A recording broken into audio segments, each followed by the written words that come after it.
আসসালামু আলাইকুম প্রিয় দর্শক, আজ এই মুহূর্তে আমরা চলে আসলাম আমাদের অত্র অঞ্চলের একজন অভিজ্ঞ কৃষি উদ্যোক্তা, আমাদের সবার পরিচিত মুখ এবং আমাদের খুব কাছের একজন ভাই, আমাদের আরিফ ভাই। আরিফ ভাইকে আপনারা অনেকেই চিনেন। আজ আমরা আরিফ ভাইয়ের মরিচের জমিতে চলে আসলাম। আরিফ ভাই কিন্তু বেশ কয়েকটা মরিচের জাতি এবছর চাষাবাদ করেছেন। তার মধ্যে আমরা এখন যে জমিতে অবস্থান করতেছি এটা হচ্ছে এআর মালিক সিডস প্রাইভেট লিমিটেডের নান 240-41 জাতের মরিচ। তো এই মরিচের মাঠ পর্যায়ের ফলাফলটা দেখার জন্য আমরা আজ সরাসরি কথা বলবো আরিফ ভাইয়ের সাথে। আসসালামু আলাইকুম আরিফ ভাই। ওয়ালাইকুম সালাম ওয়া রাহমাতুল্লাহি ওয়া বারাকাতুহু। ভাই কেমন আছেন আপনি? আলহামদুলিল্লাহ ভালো আছি, আল্লাহর রহমত, আপনাদের দোয়া। আচ্ছা আরিফ ভাই, এবছর মোট কয়টা জাতের মরিচ চাষাবাদ করছেন আপনি?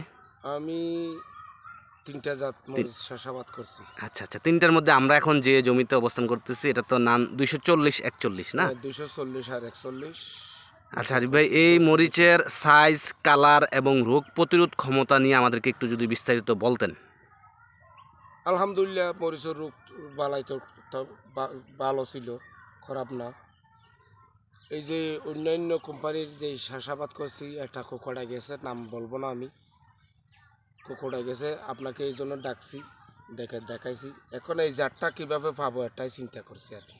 আচ্ছা আচ্ছা, আপনার সহযোগিতা যদি করেন আর এমডি স্যারও যদি আমাদেরকে নেক নজর দেয়, তাহলে আমরা এই 240-41 মরিচটা পাবো আচ্ছা আগামী বর্ষা মৌসুমে করার জন্য।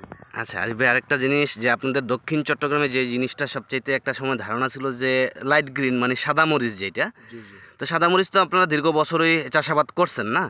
সাদা মরিচের সাথে এটার পার্থক্যটা কি পাচ্ছেন এই জায়গায় যে? সাদা মরিচ মরে যায়, এরপরে পাতা খোকড়া যায়।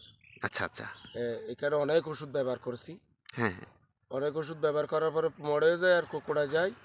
এরপরে এই মরিচটা আমার পছন্দ হয়েছে, আমি এখন আপনাকে অনুরোধ করে 3টা প্যাকেট আনছি অন্য আপনাদের কোম্পানির অন্য আচ্ছা আচ্ছা, মরিচ। এই লাইনেরই সুপার হট, যেটা সেম লাইনের আমাদের সুপার হটটা। হ্যাঁ, তো আপনার একটা জিনিস কি বিশ্বস্ততা হয়েছে যে এই ডিপ গ্রিন মরিচটা রোগ প্রতিরোধ ক্ষমতা ভালো এবং ফলনও ভালো? ভালো ভালো। আমাদের চাচা একজন আছে, ওনার সাথেও আমি আজকে সকালে কথা বলছি। জি জি, ইয়ার মালিক সিডের মরিচটা করব সামনে, যদি কে দানাটা পাই। আচ্ছা আচ্ছা আচ্ছা অন্য মরিচটা করব না, আচ্ছা আচ্ছা, অন্য কোম্পানির মরিচ একটাও করব না। আচ্ছা আচ্ছা, এটাই ওয়াদা দিছি, আর আমাদেরকে দানার সহযোগিতা করে। ইনশাল্লাহ এটা আপনারা অবশ্যই পাবেন। আরেকটা জিনিস ভাই, আপনাদের এলাকায় যারা মরিচ চাষি আছে, আপনি তো একদম পুঙ্খানুপুঙ্খানুভাবে জমিগুলা সবসময় পরিচর্যা করেন, পরিদর্শন করেন, লোকজনকে দেখাই দেন এবং বিভিন্ন মাসকে পরামর্শও দেন। হ্যাঁ, তো যারা সাদা মরিচ চাষাবাদ করে তাদের উদ্দেশ্যে এই মরিচের, এই লাইনের মরিচ নিয়ে কি পরামর্শটা থাকবে?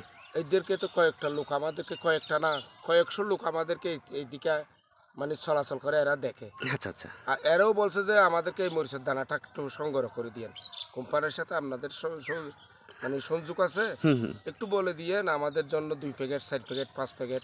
একজন অর্ডার দিয়েছে যে সেখান থেকে আমার একটা লোক 10 প্যাকেট। আচ্ছা আচ্ছা আচ্ছা। তো আপনি পরীক্ষামূলক আরেকটু ট্রাই করার জন্য সুপার হটটা নিলেন এবছর না?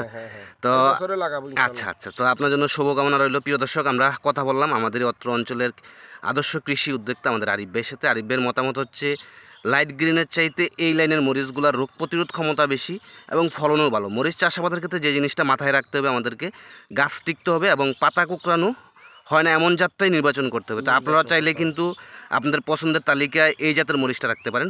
তো আজ আর দেরি করব না, এখানেই এই বক্তব্যটি সমাধান করব। তো সবার সুস্বাস্থ্য কামনা করে এখানে বিদায় নিচ্ছি। আসসালামু আলাইকুম।